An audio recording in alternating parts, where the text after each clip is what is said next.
Okay, I see the numbers are rising steadily. So again, for the people that have just joined, welcome to today's webinar, Counting the Cost of Carbon in Shipping, which is brought to you by EEX Group and SSY. I will now hand over to Richard Heath, Head of Business Development for Global Commodities at EEX Group. Hello, and welcome to everyone who's joining us today. A very good afternoon for everyone in Europe. Good evening to those joining from Asia, and for the early birds joining from the US, a very good morning to you. My name is Richard Heath. I'm the Head of Business Development for Global Commodities at EEX, and I will lead us today through this webinar on counting the cost of carbon in shipping, and this is part of the sustainable shipping campaign that we've been running over the last few months at EEX. So I'll introduce our contributors today on the next slides. Today I'm very happy to be joined by Duncan Dunn, Senior Director for SSY Futures, and also Derek Langston, Head of Consultancy and Research for SSY as well. Let me talk you through the agenda for today. Next slide, please. We're going to run the session today for approximately 60 minutes. The session will end at 1 p.m. UK time. We will have two presentations, one from myself representing EEX, and one from Duncan on behalf of SSY. At the end of the session, we will have some time for Q&A, probably around 20 minutes or so, and that will be run by my colleague Michael Mervyn-Jones. Rules of engagement for the session today. Everyone is muted for the entire session. If you would like to ask a question, and we do encourage that, please do that at any time via the chat function. We'll collect up all of those questions and then they will be addressed during the Q&A and put to the various panel members for their answers to your questions. So we encourage you to ask them as you go along. None will be missed. We'll pick them up and we'll address them all at the end. So that's the introduction. I hope everyone enjoys the session today. We'll kick it off. Next slide, please, Aniko. Okay, so to start the session, we're going to discuss the ongoing topic of decarbonisation in the shipping markets. It's quite a complicated topic, and this is a slide that we've used at EEX a number of times now to try and condense everything into a single timeline so that we can get an idea of the different initiatives that exist, how they overlap and where they overlap, and of course the timelines for them as well. So we look at this in a number of different categories. We're looking at fuel, ship design, CO2 and greenhouse gas emissions as a whole, and how these could possibly come into the picture. So where we know the timelines, we're looking at things like ship design, so the Energy Efficiency Design Index, which we know there is a new phase for some vessels starting next year, and how this will affect the market. When we look at CO2 as a whole, we're breaking this down into two major sections at the moment. One is looking at regional regulatory compliance, so what the European Union is doing. You know, we've seen now for a number of years the monitoring, reporting and verification regime running in the EU, which is giving us a really good view into the emissions from ships that are happening within the European Union. We also have, of course, the big question right now, which is what the next iteration of the EU's emission trading scheme will look like, and exactly if and how shipping will be treated in that, and how that's going to impact the industry. So I think that's one of the big questions right now. Alongside that, of course, we have the global regulation coming from the International Maritime Organization. We have the overriding targets, which have been set now quite a number of years back. First of all, the carbon intensity targets, the first one, the 40% reduction by 2030, and then of course the 70% carbon reduction by 2050, and then the overriding target of an absolute reduction of 50% in greenhouse gas emissions from the whole fleet. And of course, the difference between carbon intensity and outright reductions is an important one in the whole discussion. I think we said, previously in the last webinar that we did on this, that whilst these timelines seem like they're quite a long way away in terms of ship life cycles, we're not talking too long at all before we're into the 2030 targets, definitely, and the 2050 targets are really only one ship lifetime after that. We have also in this picture at the moment that we're still maintaining, which is the sulfur regulations that have come in the past. Of course, IMO 2020 had a huge impact on the whole industry, but the way that the conversation has really accelerated since then on decarbonisation, that discussion, is very much in the rearview mirror now, and seems much less impactful now than certainly it did a few years ago.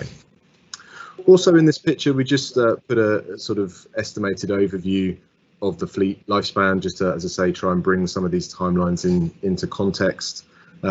Generally in shipping, we see quite a young fleet at the moment in dry bulk, particularly, and especially on the larger sizes, with some of the smaller vessels being slightly older, but certainly a young fleet on the larger sizes. And what that really means is that a good percentage of the ships that are on the water today are likely to still be in operation through these target dates. So certainly a big percentage of the current fleet could still be in operation through the 2030 targets, and some of those vessels even as far as 2040. And of course, this has a big impact on what measures the industry can use to decarbonise.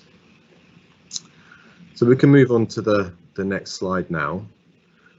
Thinking of those measures to decarbonise, what we're looking at here is our carbon sandwich slides. Not something that Pret a Manger here in London has clocked onto yet, but the carbon sandwich here. And when we talk to a lot of people in the industry, it's these particular sort of three terms that we really hear people looking at. So first of all, avoiding emissions. How can all unnecessary carbon emissions be avoided? And what we hear discussed are things like fleet management, voyage optimization, and other efficiency measures.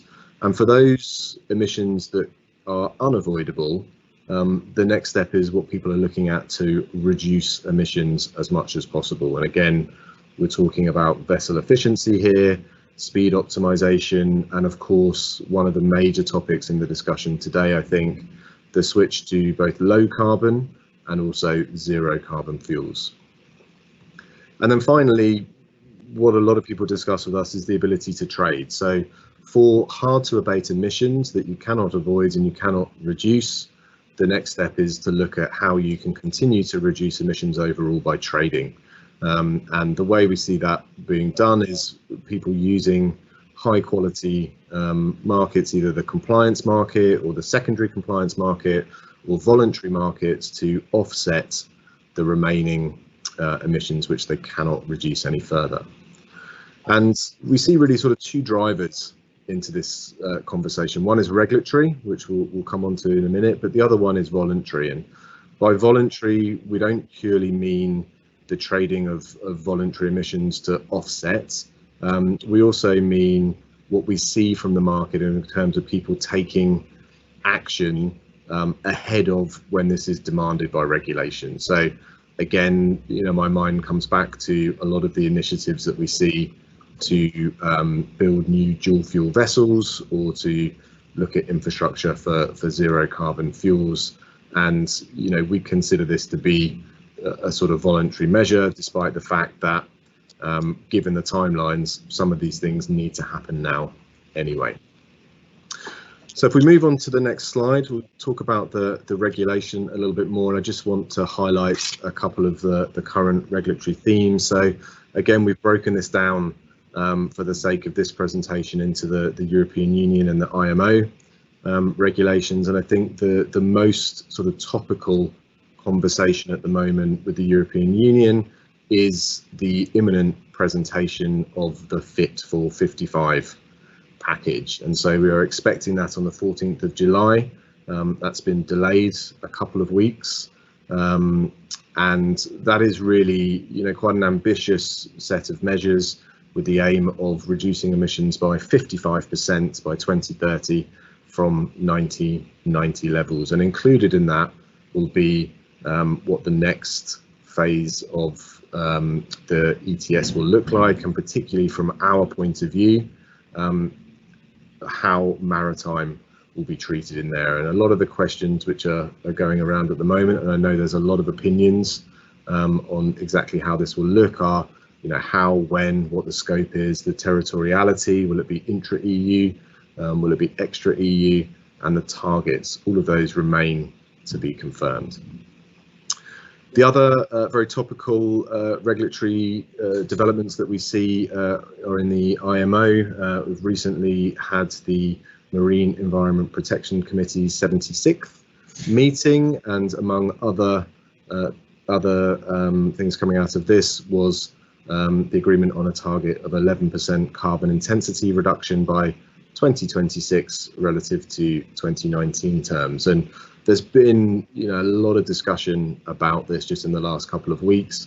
Of course, carbon intensity targets focus on a per unit basis. They're not based on the overall fleet size, and so if the fleet grows, you can reduce carbon intensity, but potentially you're just slowing the pace of increasing emissions rather than an overall decrease in emissions. And the very interesting question from our side here is, how do these different groups of regulation and targets interact, and will one have any impact on the other? So, how much of the European Union looking at what the IMO are doing? I know there's been a bit in the press about that potentially, but how much is one driving the other, and will we see effects in one set of regulations driven by what's happening in the other one? So let's move on to the next slides. I want to just run through EEX's position as a stakeholder in this market. Why do we as an exchange care about this? Why do we have an involvement in this? And this is, very simply because we are committed to the shipping market. We have a large shipping platform. We have around about 40% of global dry bulk FFA volumes executed through us. And of course, we also have a leading position in the environmental market. So we are the primary auction platform for the emissions allowances within the EU. And we also offer a large suite of secondary products, as well as futures and options on environmental markets. So we have a big footprint in both markets. Now, when it comes to looking at our freight business, I think one of the things which is quite striking in comparison to some of the other markets that we run as an exchange is just how many of our clients are exposed to the physical market. Around 70% or slightly more of the clients that we have in the FFA space have direct exposure to the physical shipping market, and therefore all of those organizations are going to be taking some kind of role in the overall decarbonisation of the industry. And I think that's a really important driver for us. I mean, if something is important to our customers, and this is certainly going to have a big impact, then of course it's important to us. And so what can we offer in this space? I mean, we're looking at how we can facilitate access to the markets. We're looking at how we can grow our network so that we can bring all of the organizations that our clients and members need into our network to help manage this change. So whether this is, brokers that we work with like SSY, who are on the webinar with us today, whether it's our clearing members or whether it's liquidity providers, we're continuously working to grow that network so that we can offer that benefit to our clients. So let's move on to the next slides. When we look at our action plan in this part of the market, from the very first time we started discussing this topic and communicating it, we've laid out 3 major steps that we as EEX can take to facilitate change in the market. Now, the first one is what we're doing today. It's information. You know, we're holding a number of open forums, also one-to-one discussions with our members and clients, and we're really looking to combine everything that we know and provide it to you, basically. So everything that we see happening in the freight market, you know, discussions with organizations in that market, what we see happening in the environmental markets, we're trying to bundle up all this information and bring it out in a way that is very easy for everyone to digest and understand. We also communicate as much as we possibly can on the political process. So, you know, we have a team in Brussels, very, very close to all of the political decisions that are being made, and they're really on top of all of the latest announcements as they happen. So again, you know, we use that resource to bring out everything that we possibly can in terms of information through to our members and our clients, so that everything that we know, you can know as well. An initiative that we're going to talk about today, and something that also falls in the information section, is how we can bring some price information and price transparency out. So we're looking at a zero carbon freight index, and I'll tell you a little bit more about that in just a moment. The next step in our action plan is helping people to get ready for market access. So we have a long history and a lot of expertise in the environmental markets. If you need to get access to the compliance market, or if you want to get access to the futures markets, we can facilitate that process and we can make it as easy as possible. We have a great network of brokers that do a lot of the facilitation in these markets for us. And from the shipping space, that's a growing number of FFA brokers who are now getting ready to provide solutions in carbon as well. And the final step, and something which is a little bit longer term, is our commitment to continue to invest in the shipping space and develop new products. So fuel switching to alternative fuels, things that are either lower in carbon or zero carbon, is certainly going to be a big part of this journey. And there's a massive amount of uncertainty running in that process. So price transparency, price risk management will be very, very necessary as those markets develop, and we're committed to work with our members to build the markets that they need and provide those products. So let's move on to our zero carbon freight index. Thank you very much. So why are we doing this? Well, first of all, it's highly likely that very soon we will have some very good indications of the cost of carbon in the freight market, but there is going to be a little bit of delay, and right now I think there's a bit of a vacuum. You know, there's a lot of discussion in this area about what's about to happen, what's going to happen in the future. When this happens, we will know this, and what we want to do is try and provide a bit of information that will help to fill that gap.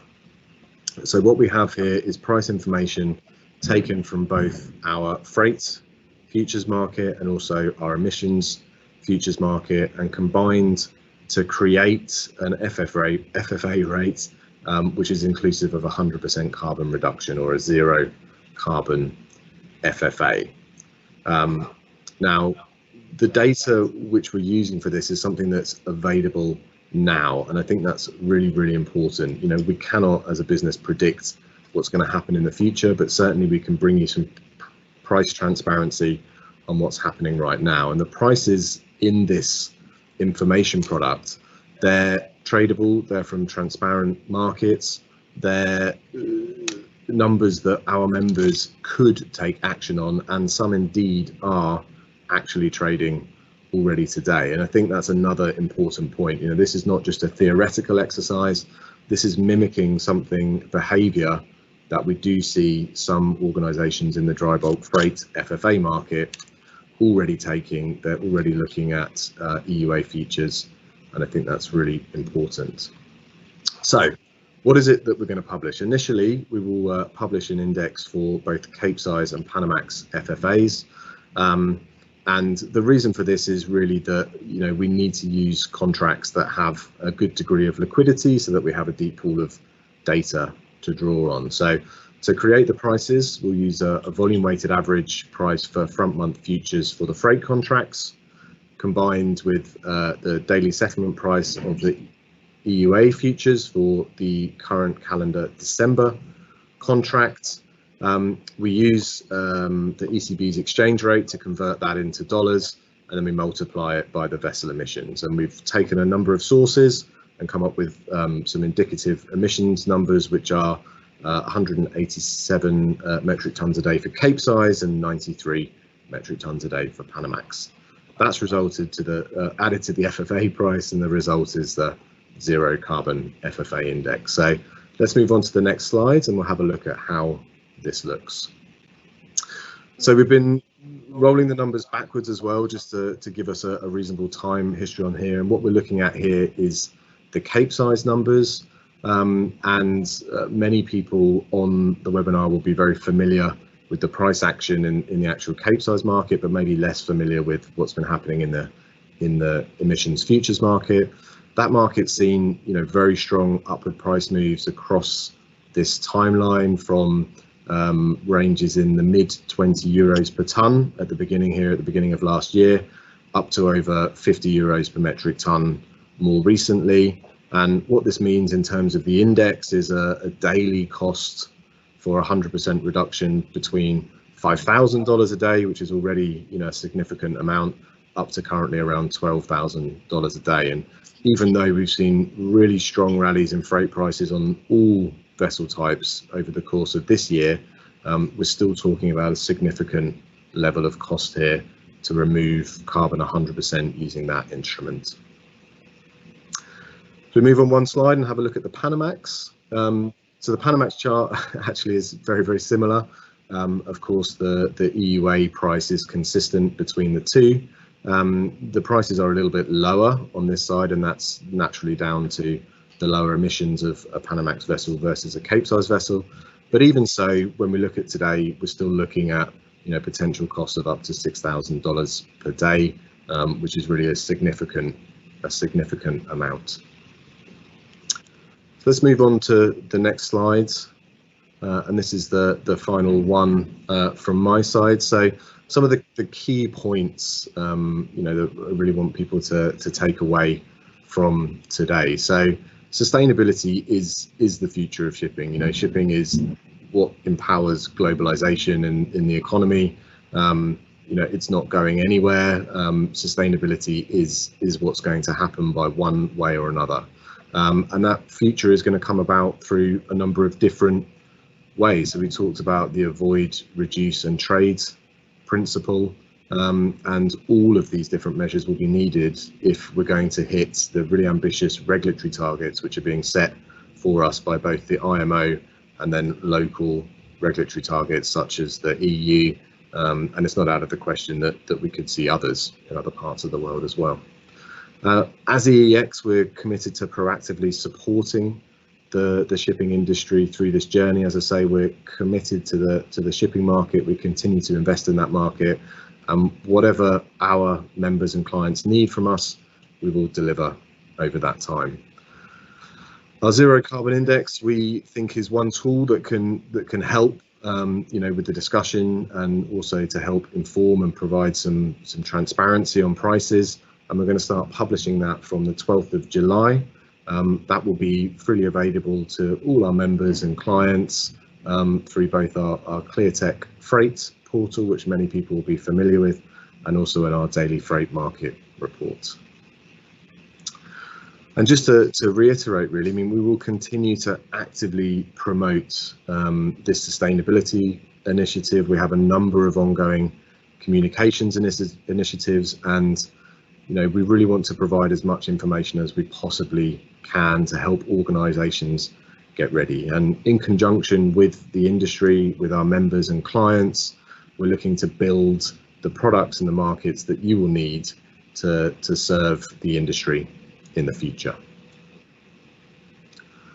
So that's it from me. I'm now going to hand the floor over to Duncan Dunn from SSY, who I'm sure is already off mute and ready to go for his part of the presentation. So thanks for your attention. Well, thank you very much, Richard, and it's a great pleasure to be taking part in this webinar and working together with EEX on such an important initiative. I'm Duncan Dunn. I'm here on behalf of SSY Futures, and we are a UK-based regulated broker of forward freight agreements and bulk commodities.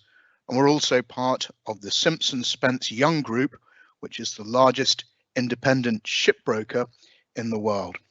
So, as such, we have a long-standing relationship with EEX. They're one of the core exchange groups that we work with, and as Richard mentioned, especially important in the clearing of the FFA markets. And we now look forward to working closely with them as the market for carbon offsets develops in shipping. And also as they work on their Zero Carbon Shipping Index project, which is interesting and attention grabbing. And I don't suppose that many people in the business will be looking at those costs for the Cape and for the Panamax markets and the numbers that Richard was quoting and feeling overly enthusiastic about them. But as usual, SSY would like to think that we are here to help. We can inform our customers, help them tackle this, and at the same time, maybe even give them some sort of competitive edge through our efforts. So I'd now like to talk about our plans for bringing a carbon strategy into our business. So next slide, please. So we hope to bring a carbon mitigation service to our customers, and especially in the freight community. And in the coming weeks, we're launching a carbon trading desk at SSY. And this will be the hub of our client offering. And we're pleased to have already made a significant hire. And we're confident that the manager of the desk, who's on his way to us shortly, will be a popular choice. He certainly comes with a wealth of experience in the cross-commodity space and has significant hands-on management time on carbon trading. And this new desk will be covering both the compliance and voluntary markets, as well as futures and options. And obviously at this time, we anticipate there being strong focus on the European trading system. We'll also be working alongside a number of providers of high quality voluntary offsets. But at this point, I think it's important to stress that we see this as very much an independent operation. We're going to be customer driven and agnostic to the individual suppliers. All we really need to do is successfully onboard anyone that we're working with. When we've completed our usual due diligence, we'll have no exclusive partnership with a third-party supplier, and that is very much in common with our core business ethic. We are an independent service provider. And at this moment, I'd like to throw out a quick reminder. Existing customers of SSY Futures can be papered for carbon trading relatively quickly. But if you are new to SSY Futures and you are looking at having a carbon trading strategy, it would be useful to hear from you in advance of any trading plans you may have, simply because we will need some time to help you with onboarding and to guide you towards the right places to go to make your clearing arrangements and so forth. So next slide, please. And I think Richard has already covered and stressed the importance of the information that's going to be at the heart of the market for freight emissions. As we see it at SSY, the key to this is in the data. And this is where we're going to try to really add our core value proposition. And this is also one of the core drivers for our working with EEX and supporting their Zero Carbon Freight Index. And we'll look into the detail of that more shortly. But in the meantime, I wanted to talk about Simpson Spence and Young's current data offering to add context to what we're going to be doing here. So we've also already mentioned that Simpson Spence Young is a shipbroker with global coverage, and we use a number of specialist systems and proprietary systems that capture data on shipping relating to vessel size and type, voyage and time charter routes, cargoes, and so forth. And of course, these inform our data on fuel consumption and in turn carbon emissions. And this is the data which will be at the heart of our offering. But we've also in recent years been aiming to bring more bigger data into this field. And we've done this through partnerships with some leading suppliers. And we feel that they are very much the acknowledged leaders in this area. And I'm talking in particular about Signal Ocean, who have specialist systems for predicting emissions on future voyages and time charters, and Marine Benchmark, who provide a precise, auditable data on historical vessel and fleet emissions. Next slide, please. So our aim is to tie in our trading desk and our data provision and to support those partnerships. And to help us do that, we'll be launching an online resource. And we envisage that this will be where our connection to the EEX's Zero Carbon Shipping Index will also function, as this currently illustrates the cost of a full offset, and Simpson Spence Young will aim to provide a shop window to the data processes that will inform freight market participants of the precise carbon quantity and offset requirement for a wide range of vessel and voyage types. The resource will give a clear illustration of the variables involved in calculating a voyage into a compliance regime, such as the anticipated arrangements for the EU, and give precise guidance on both the carbon emissions for the voyage, but also, and I think this is the most important part, the calculation for the quantum of that carbon which will be falling into the compliance regime. And I think at this point, if we consider a Panamax vessel on a transatlantic voyage into the EU, burning at that rate that Richard referred to, it's going to make around 100 metric tons per day of carbon dioxide. On a 30-day voyage at $5,000 a day for a full offset, then that's a very daunting $150,000 overhead on the offsets. So the question, of course, is how much of that will fall into the EU offset system? Will it just be that portion of the voyage in EU waters? Will it be a balanced amount? And this is the crucial information that we're waiting for. All the other variables that go into the calculation, we have. All the other information you need, we have. We're just waiting to load that in, and then we're good to go. And so we anticipate this resource developing in complexity as we see new regional compliance requirements and launching in the global freight markets, and as of course we get more certainty on the anticipated guidance from the EU as well as the IMO.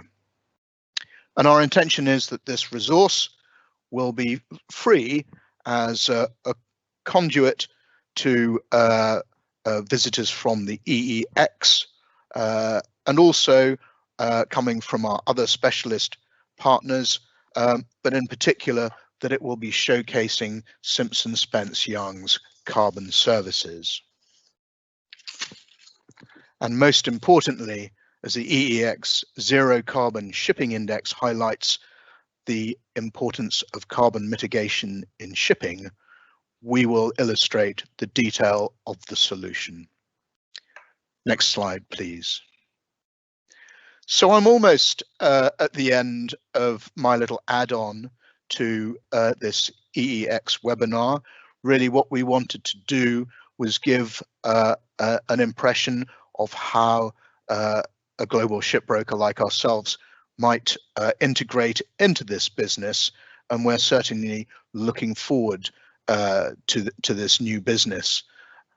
Needless to say, where we look at derivatives, it's only a commercial decision to whether or not you're going to engage in the market with these new compliance markets, bringing shipping into the compliance market. Quite clearly, it is going to be an imperative, but we hope that we can work hard to help people coming into this and give them an edge in just the same way we would in other markets. So thanks for your attention today. I'll be handing back to Richard in a moment. And of course, also I'm here with my colleague Derek Langston, head of Simpson Spence Young's research and consultancy business, who will be doing the heavy lifting in our Q&A session. But before I do that, I'd like to add in closing that this will be a long and complicated process. And we've decided that as there is a price to pay for this, Simpson Spence Young would like to be on the same journey as our customers. And so we have now made a commitment that we will as a company move towards carbon neutrality. And we're working with independent advisors and just coming to the finish of creating a carbon audit. And we'll be sourcing high quality offsets via one of the companies that we've been working with from the voluntary side, Respira. And they will be known to many of you, I'm sure, for their work in sourcing voluntary offsets for the business community.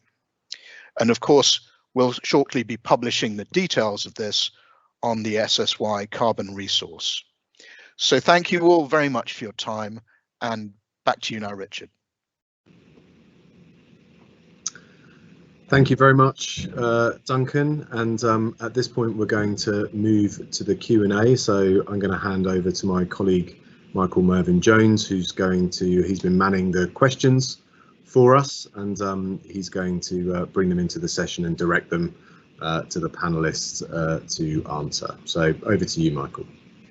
Thanks, Rich, and thanks to you and Duncan for the excellent presentation. As Rich said, we're now going to go and open the floor up for questions. So at this opportunity, I'd like to welcome back Derek Langston, Head of Consultancy and Research at SSY. And I'd also like to thank everybody so far for the questions that you have submitted. We've got 14 and we've got 16 minutes. By my reckoning, they're pretty evenly split between the topic of sustainability in shipping as a concept and the new Zero Carbon Freight Index. So let's kick off with a sustainability question. Derek, what else is the shipping industry doing to prepare for decarbonisation? Oh, thank you, Michael, and good afternoon, everyone. I guess really, as Richard said, there are two areas of focus here. There's the longer term goal, the 2050 goal that the IMO has already set out in its initial strategy of creating at least a 50% reduction in overall greenhouse gas emissions. So this is very much affecting new building decision making, and that's one of the sort of focal points really at the moment. It's affecting decision making here and now. What's the optimal design of the future? If you're taking such a long-term decision, of course, that's absolutely critical. Then, of course, there are the more to closer kind of midterm considerations, the IMO's 2030 target, and some of the ones that we've been discussing, just about how to decarbonise more immediately. One of the ways that you can do that, of course, is if you are non-compliant with some of the EEXi regulations coming in, or you want to just bring the overall carbon footprint down, is to slow steam. Now, that's not really a sort of active step, but that's something that will be happening in those less fuel efficient, more carbon emitting sections of the fleet. When we're looking at in terms of active steps, there are some operational changes you can make in boosting efficiency. These can span quite a large number of technical improvements. One that's been sort of highlighted more recently, rotor sails being added by Vale. But Vale's announcement to one of the Guayba-Maxes, 325,000 deadweight. That will lead to some efficiency savings there. But there's a whole range of technologies out there. Air lubrication, another one that's attracts a lot of attention. But waste heat recovery systems can be used so that the heat from the exhaust can then be recycled. Plus, you can make a lot of changes in terms of propulsion. Some of this really is not new technology. It's always been available there, Mewis ducts and so on. Surf bulbs, propeller boss cap fins are some of the ones that are already there being used. So you could make some of these smaller changes and help reduce that efficiency so far. In terms of finance, of course, a lot of banks have signed up to Poseidon Principles, those kind of initiatives there, which are very much focused on decarbonisation. But really, when we're looking at the new generation of vessels, it's interesting that some of the already delivered some dual fuel, LNG fueled vessels already there, more on the order book. And these have been linked to charters in a lot of cases coming from iron ore companies. So the likes of BHP Billiton, Anglo American, Rio Tinto being linked with these. Now, in terms of overall volumes, in terms of the fleet size, the vessels involved are quite small in number, but this is interesting that it's been coming from the steel sector. And I think if you're looking, of course, shipping doesn't exist in isolation. It's interesting, sort of speaking at steel conferences over the years, how the green steel argument's becoming more and more to the fore. And there's a lot more interest as well into how shipping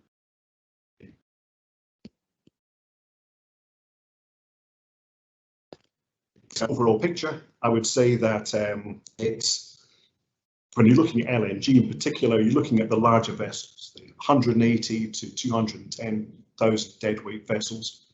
There's good reasons for that, more expensive, and of course to absorb the unit costs. That does make sense. To run on more fixed routes, so you need the bunkering infrastructure to be in place. And also there's that link with the steel sector. So there are a number of things already happening right now, and of course it does also demonstrate, of course, the importance of carbon trading in all of this. Thanks so much for that, Derek. There's a question that's come in, which is relating to what Richard announced about EEX's new Zero Carbon Freight Index. Rich, why use FFA and EUA futures prices and not actual charter rates or auction prices? Yeah, I think that's a really good question. So thank you very much for that. I mean, what we wanted to do was to create a price that is linked to products which are available and tradable today, and something that, you know, matched behavior that we already see coming from our some of our members and some of our clients. So we use those two markets rather than, you know, looking for some sort of physical price indication for purely that reason. If you wanted to make that trade, it's something that you could do today, and the levels that you see in the information product will be, you know, the market levels for those two legs. So that was the reason why we use the market prices rather than looking at specific physical market prices. Okay, and there's a follow-up question on that. Why use EUA prices and not prices from voluntary carbon markets? Aren't many traders already using voluntary markets to create zero carbon cargoes? So there's really two answers to that question. So first of all, one of the topics that's really in focus right now is the emissions trading scheme and what impact that may have. And so really we wanted to try and add a little bit more information and transparency there. And so the link to EUA prices rather than a voluntary market price was the sort of obvious choice for us. The other reason, I guess, is really around this cost discussion. You know, Duncan said it as well. A significant investment is needed, you know, from all parties to decarbonise the industry. You know, and when looking at the different levels, really we wanted something which demonstrates, you know, potentially where the higher end of the cost spectrum is, and therefore something that, you know, motivates people to look at investing in initiatives to really reduce emissions. As we said, it's a three-step process: avoid, reduce and trade, and not simply just offsetting via voluntary market. So for those two reasons, you know, the impact of the ETS maybe being the major one, that's why we looked at EUAs and not voluntary credits. Although with the growth in that market, it's not something that we would rule out for a further iteration of the index over time. Can I also jump in? Of course. Am I coming through here? So I think that's a very interesting question, particularly for customers who are looking at a way of successfully mitigating their risk as the cost of offsetting carbon increases. So clearly everyone now needs to be looking at ways of reducing their carbon footprint, but the immediate mitigation system that we have is the trading one. And if we use the example of the EU cap and trade system, one of the things to keep in mind is that that is a finite system. We know each year how many certificates will be available, and we know from the past that people who've bought those certificates and not cancelled them, i.e. if you buy them in 2021 but you don't use them by cancelling them against EU-based emissions in 2021, they stay in your ownership and their value will continue based on current trends in all likelihood to go up. Now, I'm always careful as someone with a futures broking background about making recommendations. So I only state this on the basis of what has happened so far. But if you were looking for a mitigation system, and if you were looking at your costs in operating your business increasing, then this is an opportunity also to deploy capital into a hedging opportunity which might well go up in value over the same period. Thanks, Duncan. I'm going to stay on the index for a second because we've got quite a lot of questions here and we've got 7 minutes. So if I could ask for pretty short answers, and any questions that we didn't get answered, we will certainly come back to you as well. Okay, Rich, why are you basing the index on 100% reduction? Wouldn't a lower reduction be more realistic? Possibly it would. I mean, look, from our side, we don't yet know how shipping is going to be affected by the ETS, and so you know, we're not going to take a position on speculating on what sort of reductions people might need to make, and therefore we simply went with a very straightforward figure of 100%. Users can look at the index. The methodology will be fully transparent, so they can recalculate it themselves, and then they can decide, you know, how applicable it is to their business and to what levels they would like to discount it for themselves to get it to a rate which they think is realistic for their own operations. And of course, I mean, this is the way, in fact, that all indices work. They are benchmarks. People need to take them and apply them to their own business. So we started at that level. Possibly through iterations will change in the future, but to begin with, easy 100%.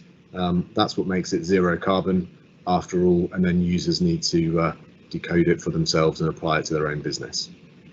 Okay, thanks for that. And I think just in parentheses at the end of that, so if we look at the example of the airline industry, which in recent years was also brought into the EU's trading system, the full carbon mitigation rate in that case would be applied to a flight in between two locations within the EU. If you're flying into the EU, then clearly there is going to be a reduction to reflect that, and obviously for the shipping market as well. And this is the detail that we're waiting for. So I think it's extremely useful to have this EEX shocking number that shows full mitigation into the EU, but at the same time to have the ability to trim that, and as soon as we get that European guidance, we'll have full certainty on that. Thanks, Duncan. I'd like to bring Derek back in now. Derek, here's one for you.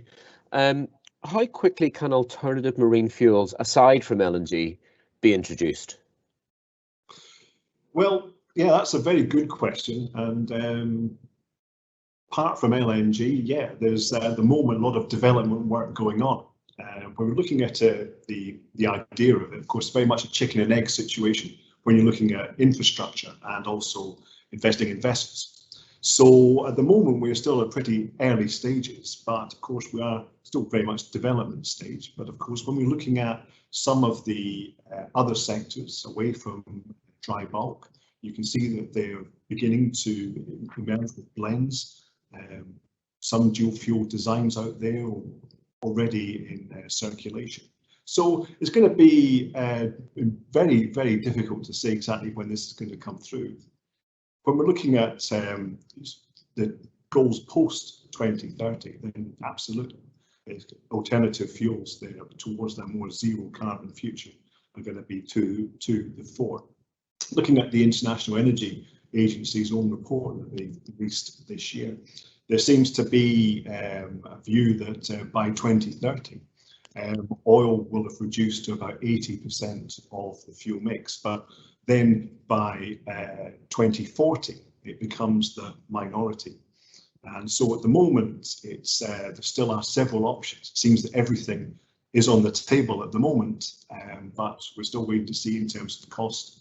It's a question of viability. It's a question of cargo space on board vessels, the energy density of the fuel, the abundance of the fuel on a global level, and all these kind of questions need to be resolved. And of course, as you mentioned, there's always that question of future legislation as to which of these preferred types will be borne in mind. So we have several options at the moment. Some of the biggest names in shipping are actively involved in developing these marine fuels.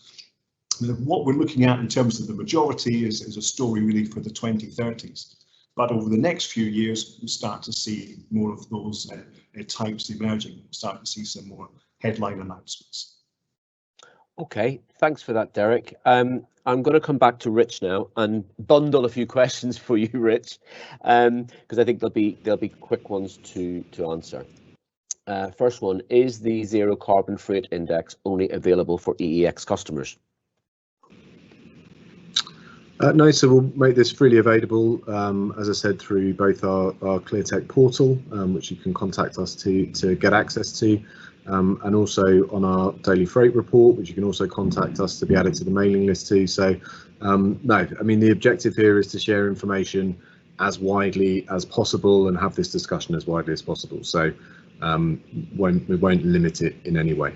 Okay, and a follow-up question on that. Will the Zero Carbon Freight Index cover dry bulk sector only?